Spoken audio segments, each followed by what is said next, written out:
बिस्मिल्लाहिर्रहमानिर्रहीम। अस्सलामु अलैकुम वरहमतुल्लाहि वबरकातुहू।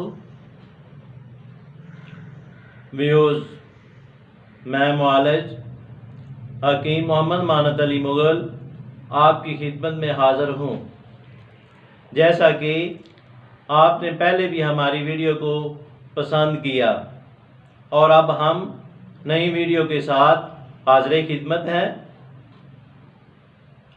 तो नाजरीन, जिन दोस्तों ने हमारे चैनल को अभी तक सब्सक्राइब नहीं किया वो हमारे चैनल को सब्सक्राइब करें और साथ बेल का बटन दबा दें, क्योंकि हमारी नई वीडियो आने वाली आप तक पहुंच सके।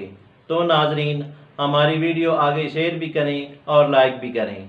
तो आते हैं नए नुस्खे की तरफ, जिसका नाम है हब्बे खांसी। ये हब्बे खांसी उन अफराद के लिए है जो गले के मर्ज़ में मुब्तला हैं, और ये बच्चों से लेकर बड़ों तक खुश ज़ैक़ा गोली है। और इसके अलावा जिस इंसान को खांसी आती है या खांसी के साथ रेशा आता है और ज़ुकाम और नज़ला है, उनके लिए ये भी बेस्ट है। और जो गले के मर्ज़ में मुब्तला हैं उनके लिए भी ये बेस्ट है। ये हमारे दवाखाने का ख़ास और ख़ास नुस्खा है और हमारे बड़े हुक्मा ये नुस्खा तैयार कर रहे हैं। अब हम नुस्खे की जानब आते हैं।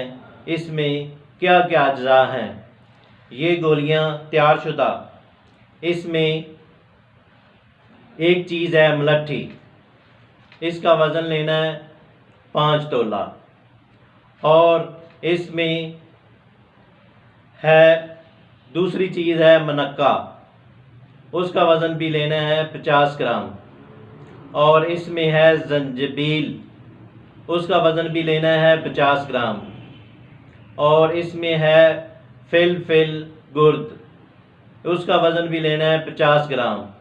पांचवी चीज़ है काकड़ा सिंगी, इसका वज़न भी लेना है 50 ग्राम। जो काकड़ा सिंगी है इसको साफ़ कर लें और दूसरे अज्जा को अलग-अलग कूट कर इसकी इस तरह गोलियां तैयार कर लें। ये नुस्खा एक तो हो गया मुकम्मल। दूसरा नुस्खा है, ये है मगज़ बादाम, मगज़ कद्दू, सत मलट्ठी, तबाशीर। ये वज़न लेना है 1-1 तोला। इस तरह इसका सफ़ूफ बना लें। सफ़ूफ के तरकीब इस्तेमाल 1 चम्मच सुबह खाली मैदा, इसको पानी के साथ इस्तेमाल करें। और शाम को भी खाने से पहले 1 चम्मच पानी और या नीम गर्म दूध के साथ भी इस्तेमाल कर सकते हैं। और ये गोलियां जो हैं ये आपने 1 से 4 गोलियां दिन में चूसनी है। अस्सलामु अलैकुम वरहमतुल्लाहि वबरकातुहू।